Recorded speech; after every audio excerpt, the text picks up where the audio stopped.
everyone, welcome back to my channel. This is Heidi from My Reading Life, and I'm here today to film a very exciting video, one of my favorite videos to film all year long, and that is my Nonfiction November TBR.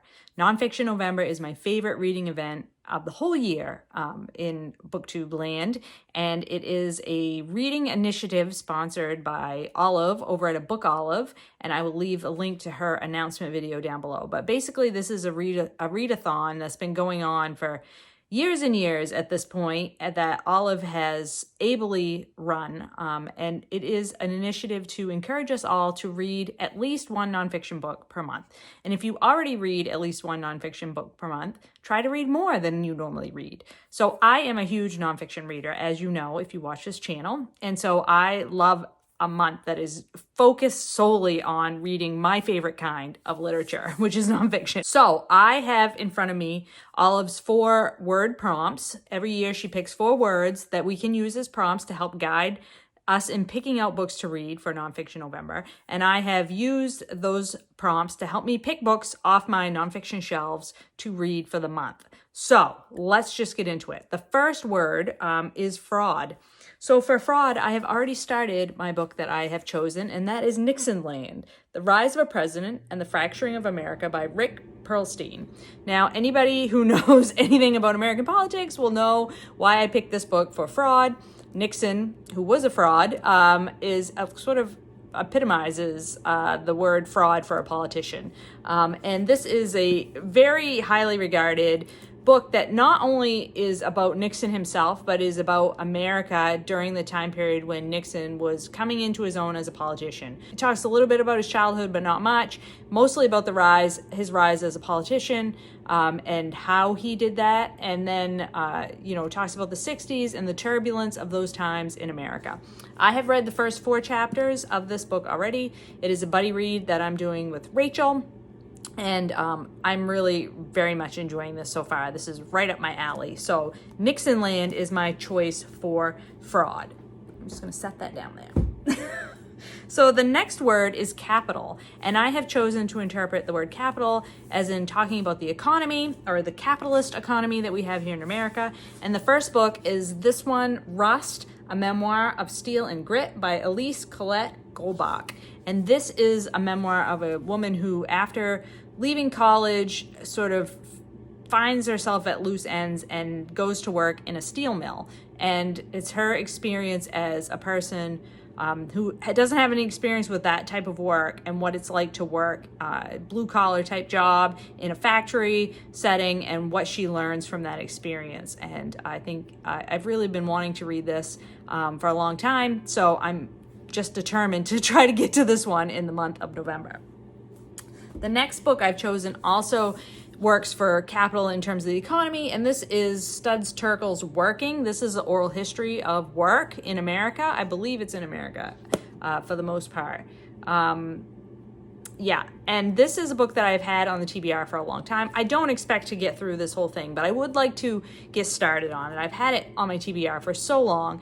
It's on my Mooks and Gripes bucket list that I prepared like a couple years ago. So it's been sitting around for a while, and I thought, this fits the prompt so well. How could I not pick it up? And this cover, I really love this cover with the shadow of the hammer and the nail. Awesome. And I really like oral histories as well, and I haven't read one in quite a while, so I'm excited to get to that one.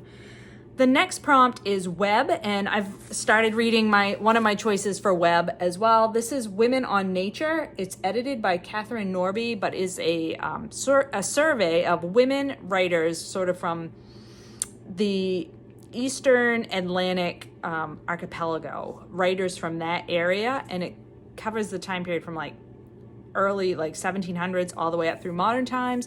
It's just excerpts or poems of fiction and nonfiction writing from women about nature. So there's people like Jane Austen in here, and there's modern day writers in here. And this was a birthday gift from Britta from a year ago, so glad to finally be getting to that one. And then the other book that I will be picking up for the prompt web is The Radiant Lives of Animals by Linda Hogan. And so obviously both of these books dealing with the web of life, or web in terms of a nature connotation. And The Radiant Lives of Animals is the Book Naturalist book club pick for the month of November. So that one fits in perfectly. And then the last prompt is display. And for that, I will be reading The Secret Lives of Lobsters, How fishermen and scientists are unraveling the mysteries of our favorite crustacean by Trevor, Carson. And I picked display for this one because I think this cover is really awesome and I would like to display it. So that is why this one is in display, although it probably could have fitted into web as well because it's scientific about nature.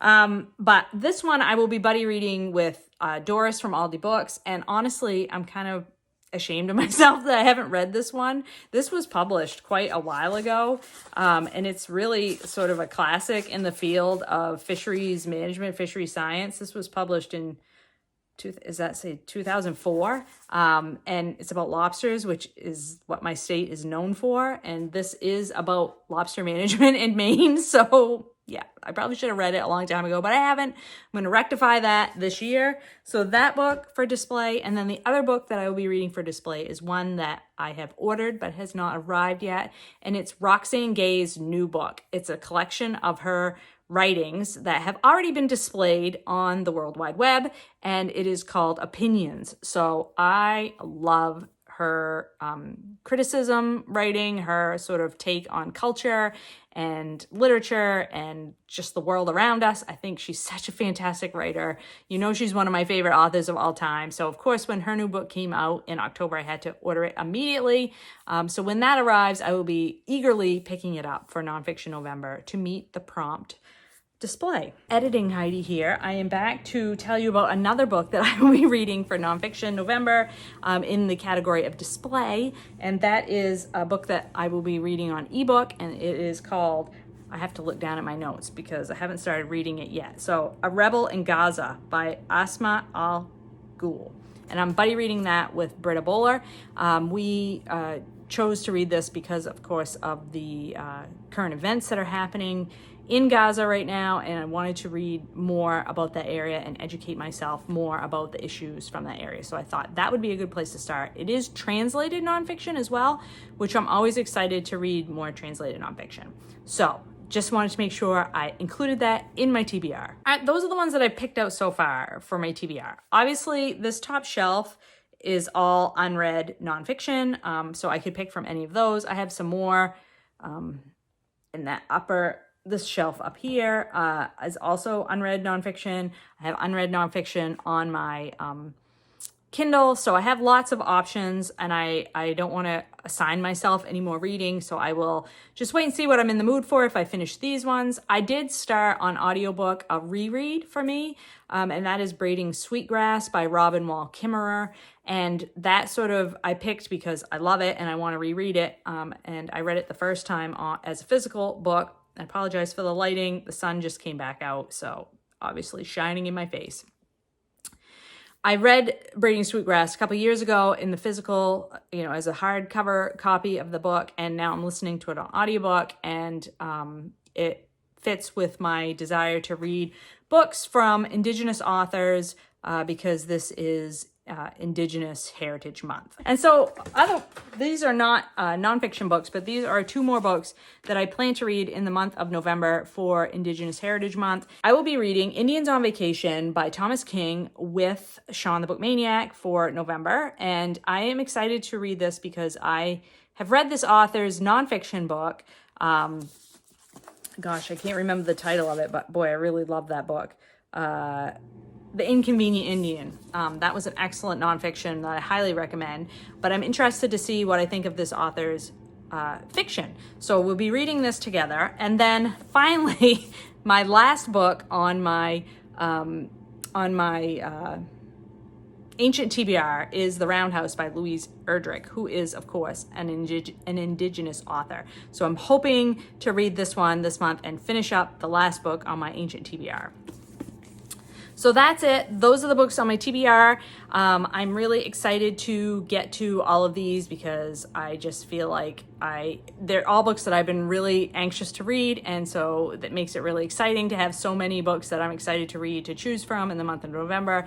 I love nonfiction, and I hope that I will be able to read even more nonfiction in November than I have here on this TBR. I hope you will all be joining in with Nonfiction November. If you are, tell me the book that you're most excited to read down in the comments below. I'd be very excited to hear about it. And I hope you're all doing well and finding some great books to read. I will talk to you later.